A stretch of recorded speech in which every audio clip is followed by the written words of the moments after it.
Influence in American Education. If you've been following our series on Confucius Institutes and Confucius classrooms, you know that this is kind of a broader problem for American education in general beyond the university system. So for today's webinar, we have a very special guest. I'm your host, Dr. Ian Oxnevad. I'm the Senior NAS Fellow for Foreign Affairs and Security Studies. Today, we have with us Jimmy Quinn. He is the National Security Correspondent for the National Review.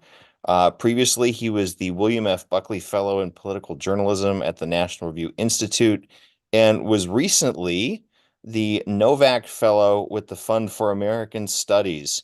If you haven't followed his coverage of China, you should. He's one of uh, a few awesome China experts out there that I've come across. He's pretty impressive. Anything you want to add before we get started? No, thanks so much for the kind introduction. I mean, I wouldn't consider myself an expert, but I follow what a lot of the experts are doing and try to, follow the important stories that we're facing. Yeah, it's probably a tough or interesting time right now, given that we're like 3 days before the Taiwanese election, the world's holding its breath over. I just saw if there was a war, it'd be like $10 trillion hit to GDP, which is like 2008 financial crises in one. So uh, we're all waiting. Yeah. So just to kind of start things out, how did you get into covering China as a journalist? Because this is kind of a, I don't want to say niche, especially as big as it's become, but it seems to have become its own specialty in a way. Sure. So for me, it really started in college. I went to school in New York. I was at Columbia University, and at the time, there was a Confucius Institute on campus. There was also a Chinese Students and Scholars Association as well, which we can talk a little bit more about. But basically, it's a student group. They exist at a lot of different college campuses. A lot of reporting by other journalists has found that CSSAs are typically linked to the Chinese embassy or Chinese consulates across the country, and receive funding and directives, and there's this kind of symbiotic relationship at play. So just seeing that, seeing some of the campus controversies and issues that arose from these sort of vectors of foreign authoritarian regimes, its arms on campus. That really, piqued my interest, and I kept reading about this stuff. I kept writing about it, and when I came to NR, National Review, I sort of stuck with it because at the time, the broader U.S.-China relationship, this was right at the start of COVID, was really sort of deteriorating. On the one hand, people in the U.S. were really starting to wake up to a lot of the malign behavior that Beijing was engaged in across human rights, its broader military buildup, its effort to bully Taiwan and its other neighbors. So I think there's this general realization right around when COVID hit, and of course spurred largely by the whole debate about COVID's origins. That that was the broader context in which I started to report on Chinese malign influence and foreign policy more generally. Right. That's great. At the macro level, because you mentioned COVID, and it's kind of an interesting time window because I think most people would agree with that there's been this sort of shift, if you will, or that's like a watershed moment. Do you think that that was about the virus itself, people blaming China for COVID, or was it just, the inaccurate data and things like that? Or do you think it was a cumulative thing that was just like COVID was the final thing on top of everything else? When you talk to policymakers or others, did you get any sense of how that sort of changed the dynamic over Chinese influence over the past 10 years and how that's discussed? Yeah, so I'd say it's all of the above. I mean, obviously the whole conversation and debate about whether COVID originated in a viral institute in Wuhan obviously, spurred a lot of that conversation.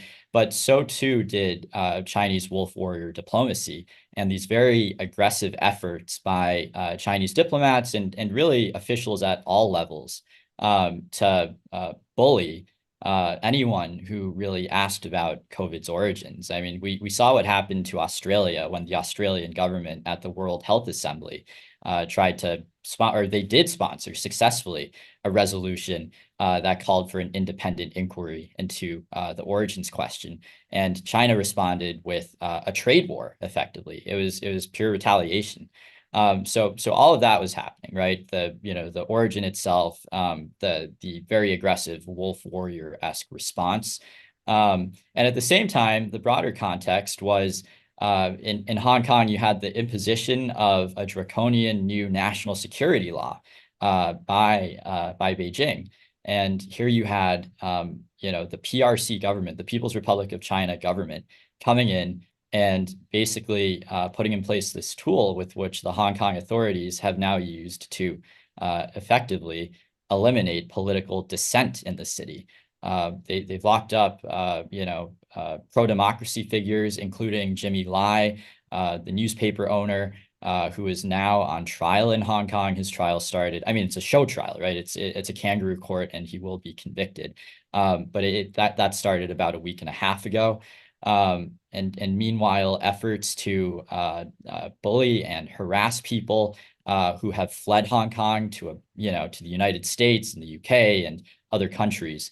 That has continued. The Hong Kong authorities have placed bounties worth a bit over $100,000 for the arrests of specific pro-democracy advocates. I mean, I think earlier today or yesterday, there was a horrible incident where one of the people, who was targeted by that, Frances Hui, she's now in the US, but the Hong Kong authorities interrogated her mother, I believe, very recently. There's this general awakening to the sort of transnational repression and the authoritarian tactics, which the party state is using, not only within China, but also abroad in Western democracies, including in the United States. So that was the new environment in which I think we found ourselves. And a lot of that probably started a bit earlier, even in 2017 and 2018. President Trump was very focused on kind of the trade angle, but what ended up happening is that his administration did a lot more on sort of human rights as well, and just the authoritarian nature of the Chinese regime. And the Biden administration appears to have continued many of those policies. So there really has been a sea change in the way that Americans perceive Beijing's conduct and the way in which their government is responding to specific instances of misbehavior now. Yeah, I think that's right. It seems that one of the things that's happened over the past few years is almost this is probably not a verb, although it probably is now in the DC area, a bipartisanization of the China issue in terms of how China is just perceived, not only in policy circles, but in the broader public. So when you're talking about China becoming more aggressive overall, I want to shift a little bit to talk about influence operations. How have you've written about influence operations in the past? What are influence operations in general? How do they work? What do they target? How do they differ from some of the overt, like economic diplomacy, like you were talking about with China, with Australia? China instituted a trade war. How do influence operations differ from the more overt sort of statecraft stuff? And what's their place in Chinese strategy in general? Sure. Well, I would say at root, these sort of influence activities are an arm of statecraft. They are used by the Chinese party state to cultivate relationships with allies across the globe, and to isolate their enemies, to propagate narratives that advance Beijing's aims. And a lot of it can be, very subtle. We're not talking necessarily about bribery or in many cases there are illegal acts, but in other cases there aren't. It could be as simple as a Chinese nonprofit that is linked to the foreign ministry taking American lawmakers on a trip to China, right? And maybe there's an intelligence angle in there someplace, insofar as you get to learn about these lawmakers, you learn what they're interested in, and you can kind of cultivate them as contacts. But many of these people come away from junkets thinking, well, the Chinese government isn't as bad as I thought it was, and actually maybe that is something that should be reflected in the policies that I advance in my state legislature back home, right? So they don't necessarily need to be illegal or heavy-handed, but they do unduly influence people into adopting sort of the preferences of the regime in Beijing. And that's very concerning. It can be hard to track unless you're looking for specific things. And obviously people who are involved in this sort of thing in the current political climate aren't really going to come out and disclose the fact that they're working with certain Chinese government linked actors right now. So there needs to be a lot more sunlight that is sort of shined on these situations, and you can find a lot of it online if you just Google around for the activities of different nonprofit groups of different Chinese government bodies. And that's what I try to do in some of my reporting, just sort of bring that to light, looking at Chinese state media for reports on Americans who travel with certain nonprofit groups that have been flagged by US intelligence and the State Department before.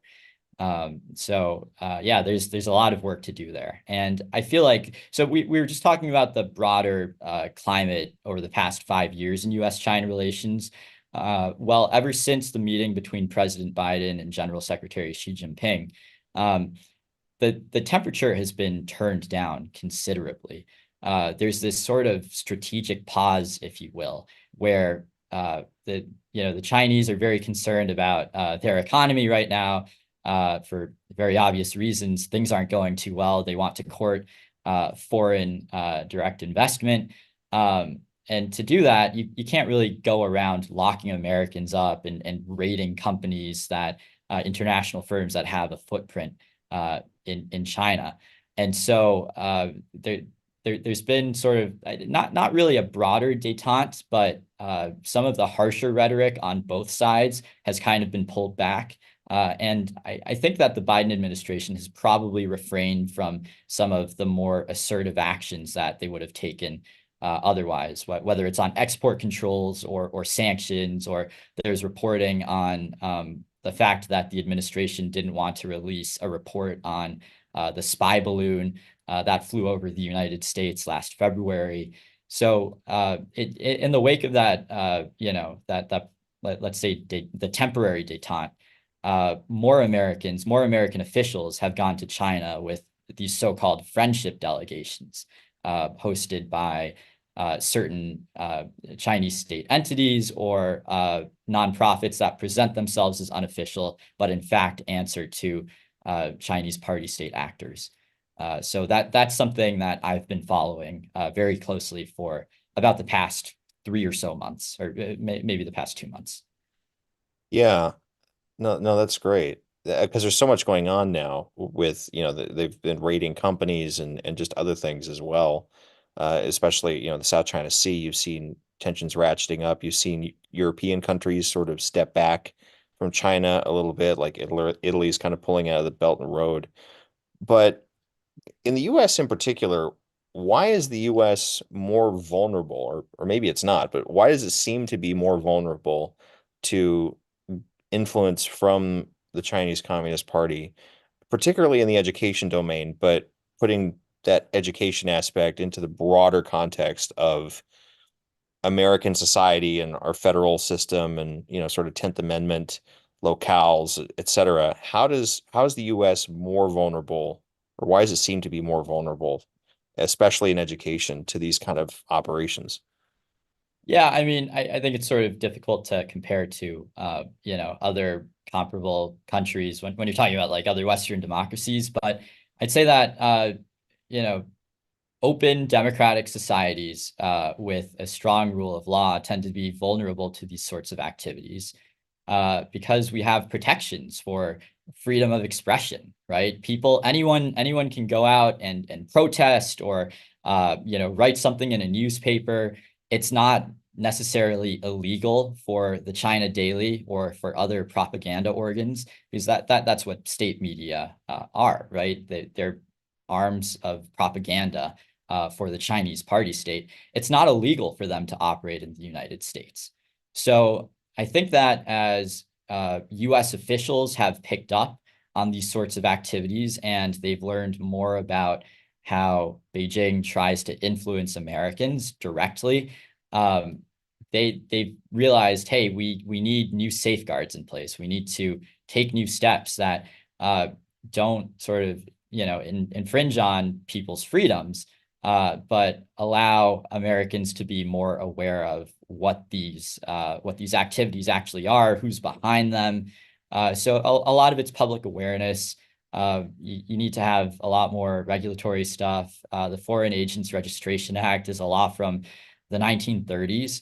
And it's actually quite helpful in that when people register, they are forced to disclose the contract, that the agent's contract with the foreign principal, the foreign government or foreign entity that hired the lobbyist, right? That has to be disclosed. They have to disclose any informational materials, any emails that they send out, any articles that they write, any contact that they have with the media and government officials. So all of that, is on the books. But then the question is, it's enforcement. How do you get people to actually register, right? So there are gaps with the existing law, but also, when you have state media operating here, you can't. I mean, maybe you can, but it might be against First Amendment principles to actually say we're shutting down China Daily. We're shutting down Chinese state media from operating here. So what do you do? What the Trump administration did is it labeled them foreign missions. It put this technical diplomatic label on them, restricting some of their activities, not barring them completely from the United States, but basically saying this is a propaganda organ of a foreign authoritarian government, and people should treat it as it is. So in a lot of cases, when people learn about how this sort of activity works, they might adjust their own behavior, right? Inserts that the People's Daily or other propaganda organs that they bought with the advertisers for major newspapers and magazines in America, those opportunities might dry up as a means of influencing people, as there's more awareness of what the aims of those activities actually are. So all that's to say is there has been a broader reckoning, and America and other countries tend to be vulnerable to this, just because they're very open societies, and sometimes it's hard to distinguish between state actors acting with malign intent versus maybe useful idiots using their right to free speech. Right. So you bring up an interesting point, this sort of these non-state actors. And I think one of the things that makes the US or Western democracies unique is that you have entities, whether they be major corporations, educational institutions, civil society organizations, that are non-state actors, but they seem to have a higher density in Western democracies as opposed to authoritarian countries because you're just not allowed to have them. So you reported on China's ability to influence the policies of major corporations like Qantas Airlines and others. You've also written about Confucius Institutes.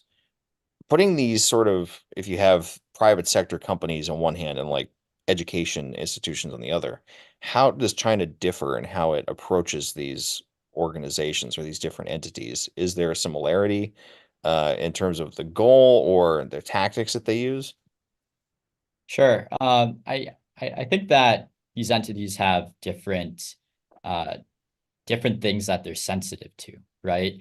So an airline, for instance, will be sensitive to the possibility that they're kicked out of China and that this massive market overnight becomes unavailable to it, right? And this was the case with a lot of the controversies a few years ago regarding the NBA, where if you speak out, if you don't act a certain way when employees support, say, freedom in Hong Kong, uh, you know, uh, state regulators in China might actually block your games from being broadcast. So, yeah, American corporations are very sensitive to these sort of threats from regulators within China because it means that they're going to lose a lot of money. Um, on the other hand, educational institutions don't really have the same profit motive that they're working with, but they have a lot to gain if they partner with, say, the Chinese Ministry of Education or the nonprofit that was behind, a lot of the Confucius, or I guess all of the Confucius Institutes, Hanban, which you guys have done really groundbreaking work on, by the way. Um, you know, they come in and they say, oh, we're going to help you fund this program. And what school would say no to the opportunity to have this sort of cutting edge educational program that is fully or massively funded by this nonprofit group. The only way that they're going to kind of back away from something like that is if there's something weird happening, if there's something where, as was the case, a foreign government is trying to spread its influence and advance certain narratives and in many cases pressure universities to hew to Beijing's political line. I guess when it comes both to the private sector and the public sector, it can ultimately be about money, but the sort of pressure points are different. And I think that the Chinese party state organs that are involved in influence activities can be different as well. Right. So you bring up a good point with the with education, sort of there not being a profit motive, but at the same time, you've seen massive amounts of money from China go into education, whether it be at the university level or elsewhere. Have you seen a difference at all between China's approach to the K-12 system in the US versus universities? So I think that, and my understanding of this is based on a lot of the work that you and your colleagues have done. But it would seem that the universities were the initial focus, right? Going back, maybe a bit over a decade, where you had a lot of the Confucius Institutes that were established, maybe in the 2010s or so. And a lot of the K-12 programs eventually sort of followed that. But on that, I would defer to you. I mean, you're you're more the expert on that point. No, I mean we're learning as everybody else does, including professionals like you. What I noticed, what I found not that long ago was there was a report in a Senate subcommittee hearing that in 2011 there was a conference in San Francisco of Confucius Institutes, and they laid out a very specific program of targeting different aspects of the educational sphere, if you will, universities being one, but also state legislatures, sort of different aspects of society, parents, sort of school organizations, et cetera. It almost like they kind of snapshotted the whole mosaic of education, and they wanted to seem to sort of target or influence all of them simultaneously. It was Hmm. really kind of telling. So it kind of blew my mind a little bit because I kind of thought it was always the Confucius Institutes first, the universities, and then you sort of branch out. But that's not actually what happened. They actually found out that there were Confucius classrooms that were actually Confucius Institutes, and the name was interchangeable in some cases. So it's kind of interesting. The Um, the point that you made about the state legislatures, I think, is particularly interesting.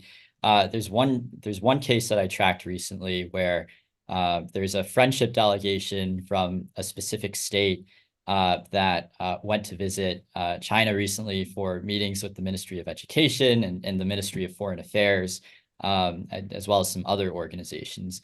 But I think that it was probably done through the Chinese embassy here and its education arm.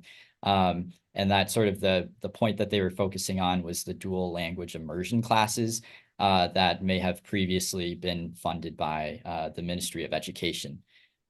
So in some cases, educational programs that are partly funded by or otherwise linked to the Chinese Ministry of Education or the PRC could be a way of also influencing state lawmakers. right. So the US is unique in that we have this sort of federal system that is even stronger in some ways than in other parts of the world. Have you seen differences in how states have approached this challenge of sort of Chinese government influence in education? Yeah, so I'd say that the main difference actually is between what's happening at the federal level and what's happening at the state level, just very broadly, without talking first about education, right? Um, the federal government, writ large, I mean, you were talking about the bipartisan nature of this awakening to China's malign behavior. Most members of Congress are aware of what the Chinese government is trying to do in terms of its malign influence, right? Many state lawmakers, many state government officials are not as aware.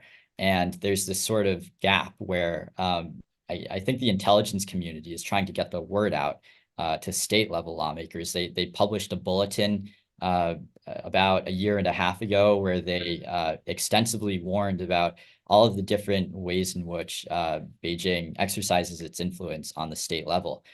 So some states can be worse than others on this count.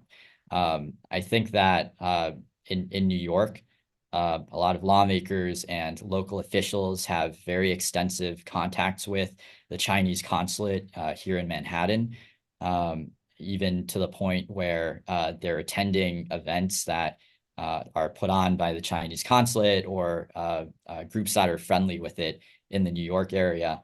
I think that I was going to say San Francisco, but California is also pretty aggressively targeted.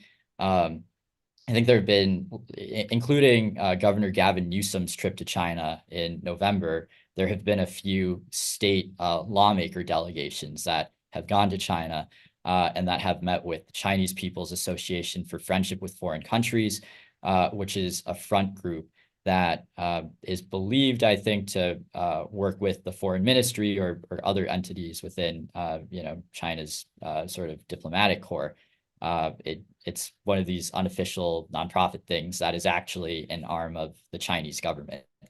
Um, so different states have different degrees to which they're in contact with entities that sort of try to influence lawmakers, I think. And how that manifests in education is that, well, if state lawmakers are predisposed to ignore intelligence warnings from the federal government, they're probably not going to pass legislation that very aggressively limits foreign funding in education, right? To actually get that to happen, you need a lot of reporting on this. You need more awareness of why foreign funding matters and how foreign funding, in this case from China, can actually lead to some really sketchy things happening, like conditions being placed on the way that you talk about, say, Taiwan or Tibet or other sort of human rights issues or Xinjiang, right? I mean, we're this vast patchwork of 50 different states, and of course, different states have operated very differently here, and some states have been more forward leaning on this than others. Yeah. Yeah, no, it's interesting because you're seeing these sort of elements or layers of governance in the US case that are now thrust into this realm of international affairs. And it's very weird to sort of unpack, especially as you see states that try to, I guess you would call them foreign policy or like subnational foreign policy. It's interesting that in the recent meeting, I think it was like late November, in San Francisco, Xi Jinping lauded the idea of, people to people diplomacy. And he specifically noted 284 sister city agreements between American states and locales since 1979. And, have you seen any elements of sister city agreements playing into how Chinese influence has played out in education, whether it be at like the local level or the state level, like Sure. universities? So first, I would say the reason that Xi Jinping and Chinese government officials at all levels talk so much about people-to-people diplomacy is that it is not, in fact, people-to-people diplomacy. I mean, it would be a good thing if Americans are just talking directly to people in China and engaging and forming friendships. But what's happening, in fact, most of the time, is that organizations that are ostensibly independent are actually arms of the party state. And that plays out when it comes to sister city agreements. As you said, an example of this sort of people to people, exchange. Um, I don't know what the timeline is in terms of when all of these agreements were advanced. I mean, many of them were formed, sometime in the past 20 or so years, probably. Um, but basically, it's kind of almost like a ceremonial thing where maybe a Chinese delegation came to the United States or a US delegation went to China, involving local government officials from different cities and towns. And in many of these cases, they signed an agreement. They said, we're going to be sister cities. It's kind of an honorary thing. Maybe they did some cultural exchanges, maybe some more visits. But this organization I mentioned earlier, the Chinese People's Association for Friendship with Foreign Countries, um, oversees all of China's sister city agreements. And I should add, there are also like sister province agreements, so formed between American states and Chinese provinces. So the Chinese People's Association for Friendship with Foreign Countries oversees these. And basically what it can do is it can use these sort of relationships that are developed to try to influence local government officials against doing certain things. So I mentioned this intelligence community bulletin from a year and a half ago. It was like July 2022 or something. It specifically cited these sister city agreements and a few incidents, including one, I think, where there was a town in California that was going to do something related to Taiwan. But then basically using the sister city agreement, either the Chinese People Association or, uh, the municipality itself, that was the sister city, uh, basically tried to get them not to do this thing with Taiwan. Um, so they seem innocuous. I guess there are 284 of them left, or so the government in Beijing claims.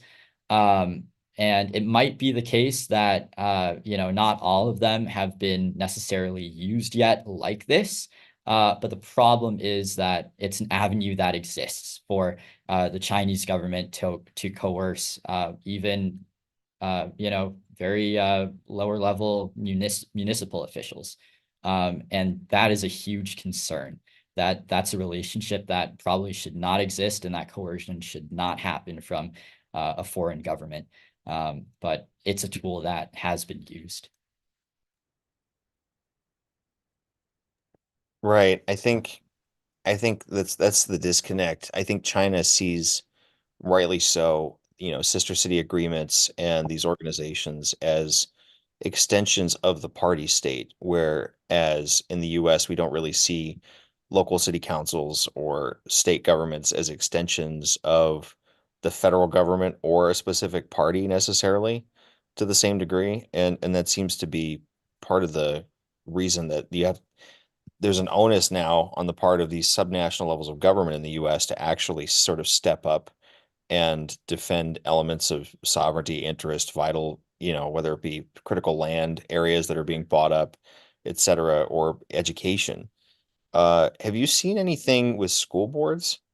Has China approached school boards through different means, and what does that look like?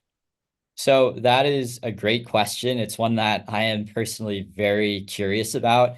There was a speech that former Secretary of State Mike Pompeo gave about this topic, about China's subnational malign influence.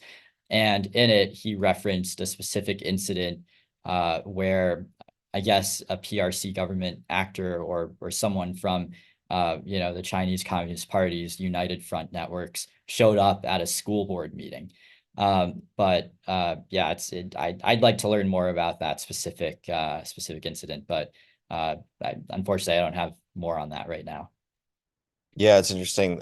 There's a piece in the New York Post from not that long ago about a number of school administrators from New York City that went to China to learn about education. They went to a Chinese university there. Have have you seen anything at even just like a school level that kind of connects to this as opposed to like school boards? Because I've seen elements of this at school board meetings in California and elsewhere. Really? Huh. Yeah, there seems to be, and teachers' unions are actually, interestingly enough, they're mentioned in that 2011 conference that this subcommittee got a hold of, that teachers' unions were explicitly and school boards were explicitly mentioned as targets for trying to put specific, Chinese funded programs in. It was pretty telling. Have you seen anything with teachers' unions? Not yet. I again another thing I'd be curious to learn a lot more about. I'll have to check out the document that you're referencing here. Right. In sort of shifting to funding, and I'll send you that thing afterwards if you Yeah, want. yeah, great. Thanks. Uh, in terms of funding, how does funding look when you're talking about these influence operations? Like, what's the pathway that it takes? Because uh, in my dissertation I talked about China, and they had this elaborate sort of system of controlling banks, making them look private even though they weren't private. And I'm Hmm. wondering, how have you seen funding work? Obviously in education for sure, but just elsewhere in elements of society or subnationally. How does Chinese government money flow into these different actors? So, one, it's all very opaque. I couldn't get into the details of that. I'm just not privy to that sort of information, and it might take a lot of very rigorous open source investigation. Um, but just very generally, when you're talking about the architecture of how all of this works, there's a strategy that the party has used since its existence. So, since it began in like the 1920s, and this even precedes the foundation or the founding of the PRC itself in 1949. But there's the strategy of united front work, where basically the party tries to influence non-party actors to do its aims. So that exists within China, where they're trying to get non-party members across business. They have groups targeted specifically for youth, for women, for like any I guess specific segment of society that you can think of. And also it exists abroad, where there are united front organizations that are focused on promoting the annexation of Taiwan, for instance, or for scholars who have come from China and have gone abroad to kind of reconvene and meet up under the aegis of this united front system. Um, so I think that as far as funding goes, a lot of it will go through United Front organs. There's a specific bureau, a party bureau that's called the United Front Work Department that oversees a lot of it. It doesn't oversee all United Front work, because United Front work is a strategy, but the United Front Work Department oversees specific party organs, many of which have chapters in the United States, actually, believe it or not, that have organized protests against visits by the Taiwanese president or supporting visits by, General Secretary Xi, like in San Francisco. We saw this very recently. But yeah, a lot of the money, I would surmise, probably goes through the United Front Work Department, and it goes through all of its subsidiaries, and it ends up at different chapters. As far as United Front Work abroad and in the United States, the Chinese embassy here and Chinese consulates are also very deeply involved. So you're probably familiar, and I guess your viewers would probably be familiar with, given that they're interested in this topic, the Chinese police station case in New York. But basically, to summarize, there was it's literally a Chinese police station. It is a law enforcement outpost that was set up within a community organization that was part of the United Front network. And it was set up sometime, I think, in 2022. Basically, China's Ministry of Public Security, which is sort of like its FBI, had instructed two community members to set up this police station. And they said that they were renewing people's driver's licenses, doing administrative activities. But in fact, the FBI found when they raided the location and they interrogated people and they looked at their devices, the police station was involved in stalking and harassment activities targeted at Chinese dissidents in America.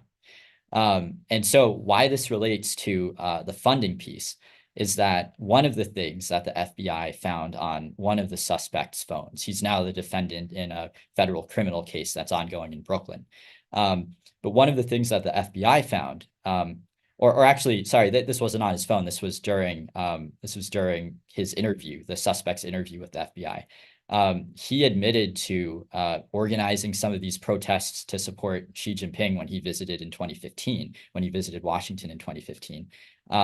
And basically, the Chinese consulate had paid people $60 per person to show up at this protest and to show their support of the Chinese leader. So you have this very elaborate system where, sort of, I mean, informal, but still official and part of an official, like, party state system. There are organizations that are out there. They sort of connect and liaise with law enforcement sometimes, sometimes intelligence agencies, like the Ministry of State Security, and also Chinese diplomats play a role. At most, I would assume all Chinese diplomatic outposts in the US and probably around the world, there's a liaison officer for the United Front Work Department who is stationed at these outposts and whose job it is to engage directly with United Front linked community organizations, in the US or wherever else. And so some of the money will flow through there. So that's a very elaborate example.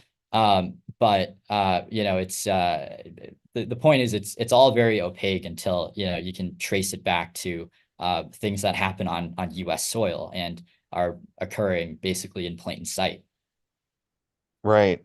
So I know you're not like a radio DJ, but if I can make a request, Yeah, you're the only person I've seen talk about United Front Work Department as systematically as you just did compared to anybody else. And it's not, nobody does a really good job of it, but you just did, explaining how it's a strategy, but also an actual organization of bureaucracies and people. If you can plug that more, like just explaining that as you go about your China expertise, that would be super awesome because nobody else does a really good job of explaining it. It's just sort of alluded to, and then seems to be assumed that everyone knows exactly what that is. sure. Well, thanks a lot, Ian. And I mean, it's all very complicated. And there's some other journalists whose footsteps I'm basically following and who have helped me learn a lot about this as well. And I'm really glad to see that there's more public awareness of it. The new House Select Committee on Strategic Competition with the Chinese Communist Party recently actually put out sort of a public service announcement about United Front work, where they lay some of this out. They describe some of the activities involved. But yeah, it's very convoluted, which is why we, as Americans, have had such a hard time following it and realizing how it works in practice and why it matters. It's just difficult to kind of articulate what it is and what it actually does and who's It's involved. it's so unique too because I was looking for comparisons between China and other communist countries or even just authoritarian countries. Yeah. And the United Front work sort of system, I couldn't really find a parallel. I mean, the Soviets kind of had elements of that. Well, I mean that's where the idea came from. It's a Leninist strategy, right? Yeah. But the Soviets didn't have anything as elaborate or as deep as what China seems to have. And certainly other communist states don't seem to have that, or even just authoritarian states. They don't seem to have the same element, like just complexity and systemization that China does with this. It's a whole new Yeah. iteration. And I should add, we have no equivalent of this. America has intelligence agencies. We have law enforcement. We do not have the equivalent of, the United Front system or the United Front work department. This Yeah. is something that is very specific, to the Chinese party state system. Well, because it's a party state and it's totalitarian in that we in liberal democracies we tend to separate not only the private and the public, but also what is considered political and non-political. And communist states they connect intelligence with law enforcement and they connect the political and the public with the private. There's no delineation Yeah. there. And then I think that's one of the reasons why the US seems to be vulnerable because you have all these institutions and organizations and civil society organizations and groups that they're like, "Oh, I'm talking to a Chinese university. I'm not talking to the Chinese government." Well, you are talking to the Chinese government. Yeah. There's no separation there. Yeah. Uh, That's actually one thing that I think that there's this whole let's say group of scholars who advocate for the previous policy of engagement that existed right up until like 2016 or 2017. Um, and they make this argument, oh, what certain government officials are doing in talking about United Front work and malign influence and the communist nature of the Chinese regime. It's scaremongering, and they're just saying that communism is bad, but that actually doesn't address any of the problems that we have, any sort of policy changes that we can make. But actually, you need to understand the nature of the regime to understand how to respond to specific instances of misbehavior. When you understand the way that the United Front system works, you understand how, like you just said, the party acts as a totalitarian actor to mobilize all segments of society to do its bidding. And it's just a matter of accuracy to point that out and to understand it and to know how to respond to it. So I think that there can be some very lazy analysis that can come from even people who are otherwise very well informed or at the top of their fields, unfortunately. yeah, no, I think that's true. And sort of shifting to education again, because this kind of begs the question: have you found any origin for targeting education explicitly in China, not just outside of China itself, but also within China? Like, what's the importance of education or controlling that or influencing that? Yeah, I mean, I don't have a very insightful answer for you on that. I'll give you the answer that's common sense. If you control education, you're controlling, the minds of people for many, many generations, and you can indoctrinate them to see the world a specific way, or to believe in a certain version of history and to engage in politics in a certain way. So certainly within China, but obviously not only within China, that is something that's actually taken place. Right. Okay. Well, I want to jump into some questions from the Q&A, and then I have a question to sort of close things off. So we have one attendee. Uh, Most of the textbooks used uh, in Confucius Institutes, and I would assume classrooms, that are used are on Chinese culture, literature, Confucian philosophy. I don't see any government propaganda, literature, etc. Why are they targeted as indoctrination centers? I'll jump in on that, but I want to let you have the first crack at that. Sure, sure. So it might be the case that in specific instances, the textbooks used aren't overtly political. But the problem is structural, right? The problem is that you have a foreign government, an adversary of the United States, funding educational programs in America, and that gives them a point of leverage. It gives them a lot of leverage when dealing with institutions of higher learning or with K-12 institutions and public school districts. It makes it easier for Hanban as a partner to step in and say, hey, we don't like this thing that you're doing. We don't like this, this event that you're doing about Tibet. It doesn't, fit with what is our version of what's accurate. And it makes universities and K-12 schools more susceptible to influence and coercion. So that might not necessarily happen in every case, but the fact that there's an opening for it to happen is very concerning. Yeah, well, it's interesting too in that if you sort of look at the origins, the political philosophy behind modern China, both under under the Republican nationalist era, but also the communist era, it was built on philosophy that's explicitly anti-Confucian. The Confucianism of the late Qing dynasty that was rebelled against by sort of the proto-nationalists and later and certainly the communists.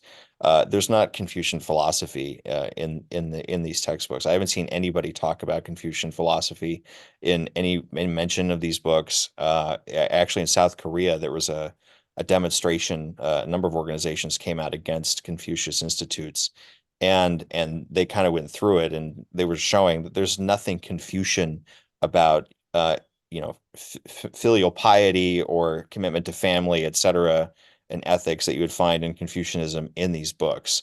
It's all just kind of a label and nothing else. There's nothing Confucian about it.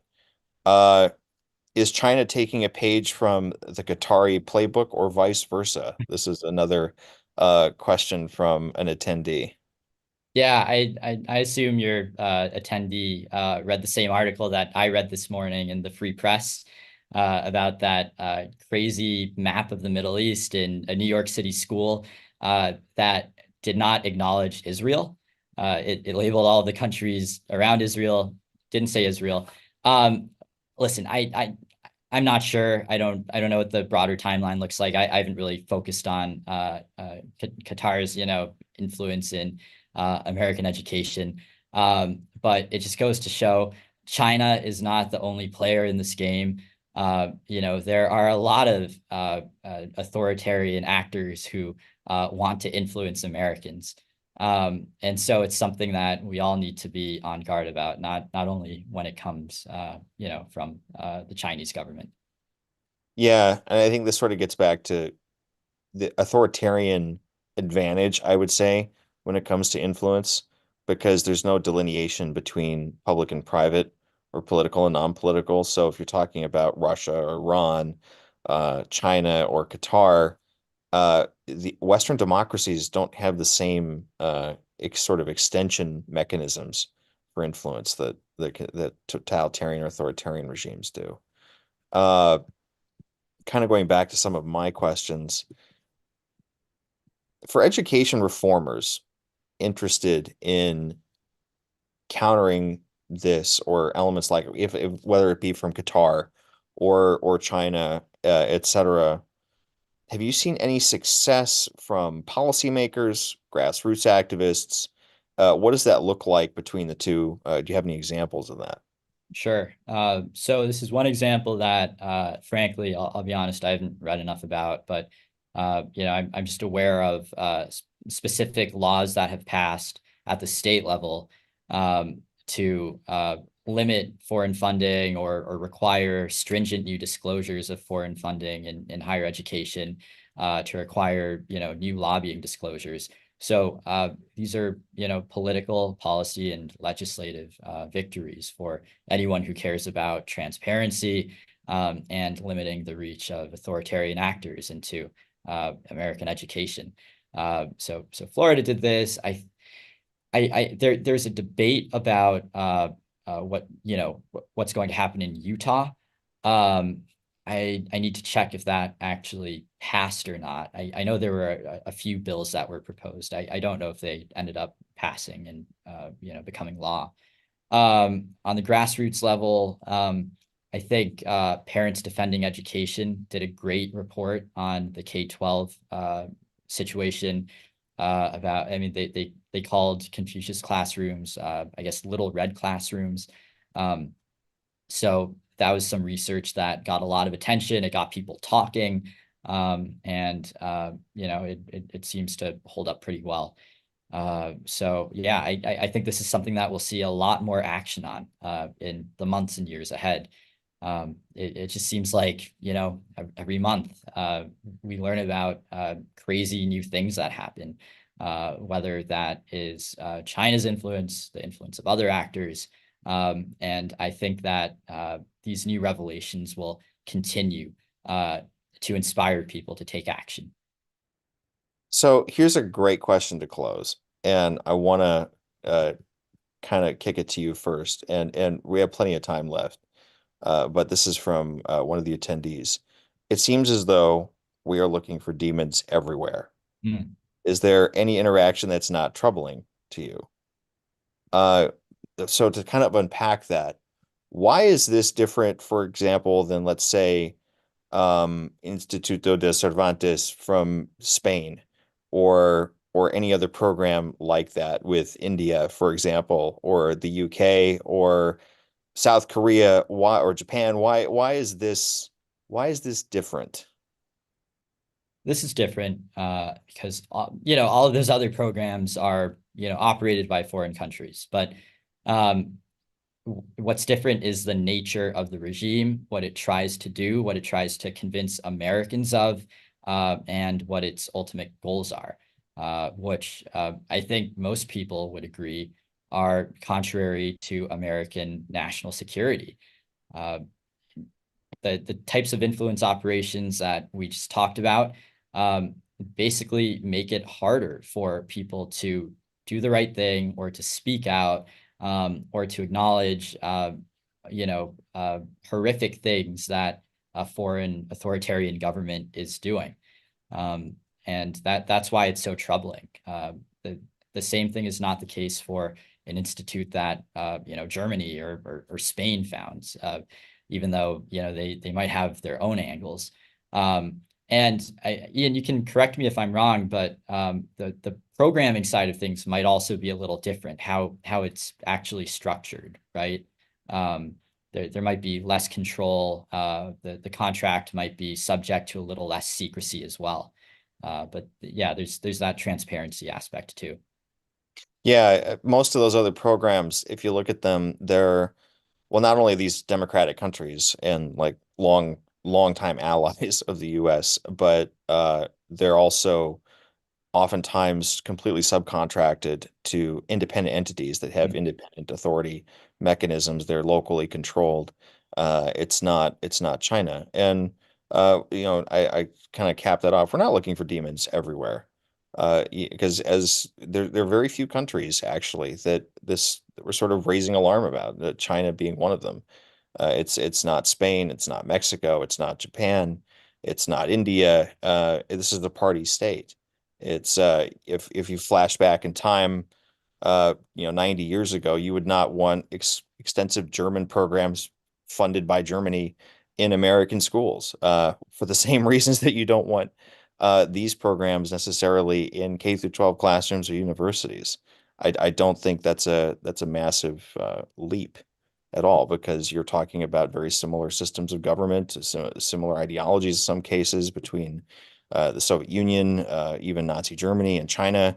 You're talking about, sort of ethno-nationalist states with a Marxist ideology behind two of the three, and even arguably in Nazi Germany's case as well.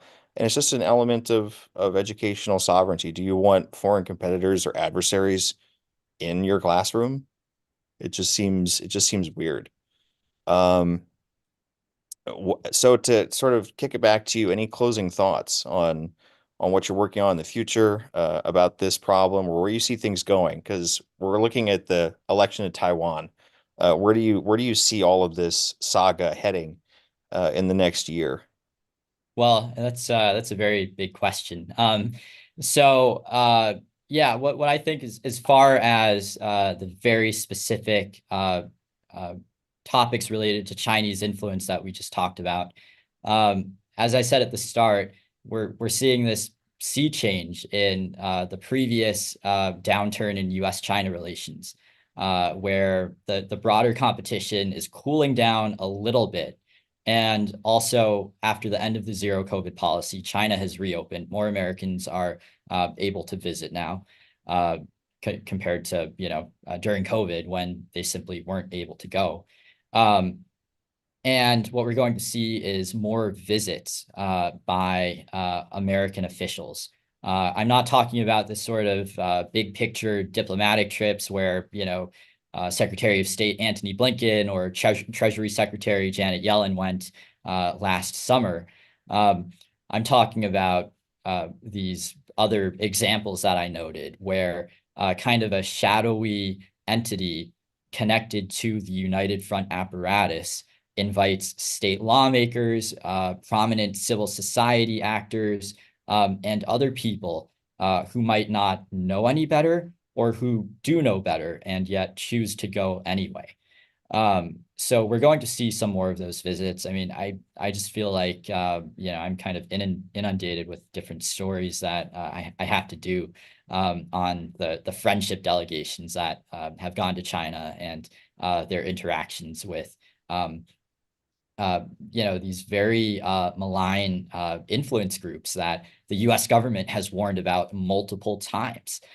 So, something's happening where either the word isn't getting out, or certain people believe that they're sort of, not beholden to the same constraints, and that, they're able to go without getting influenced, or they choose to go anyway, knowing the consequences that would follow. So yeah, I'd say I don't know if that's really, big picture, but I think that's what we can expect for the next several months or so.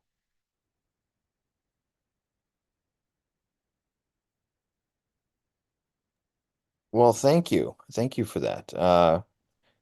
We look forward to reading what you're doing in the future, and hopefully we can stay in touch. Thanks so much for the invite, and yeah, I'm looking forward to seeing what NAS is going to continue to do on this topic. Oh, we're not giving up. We have plenty more to do. I bet. Thank you all for joining us today. This was China's soft power strategy influence in American education. Please stay tuned.